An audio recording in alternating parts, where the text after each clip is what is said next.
रस्ते माहित नाहीत, चुकले तर रस्ते दाखवा.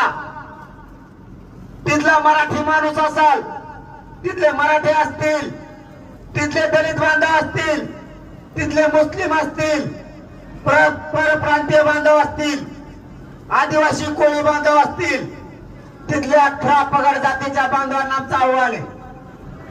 आम्ही मुंबईत आमच्या लेकराच्या गरिबाच्या हक्कासाठी आलो. आमचे लेकर तिथे येतात, त्यांना सांभाळा. तुम्हाला पण महाराष्ट्रात कधी यायचंय? तुम्ही आमचे लेकर सांभाळले तर आम्ही तुम्हाला कधी महाराष्ट्रात वेळ आली आम्ही पण सांभाळू. आम्हाला कधी असं वाटलं नाही पाहिजे मुंबईत आम्ही तुमच्या दारात आलो, तुम्ही आम्हाला त्रास दिला, मग आम्ही सुद्धा आता तुम्ही महाराष्ट्रात आलात, आता आम्ही बी तुम्हाला त्रासच देणार. असं आम्हाला कधी वाटू देऊ नका, असं भासूही देऊ नका.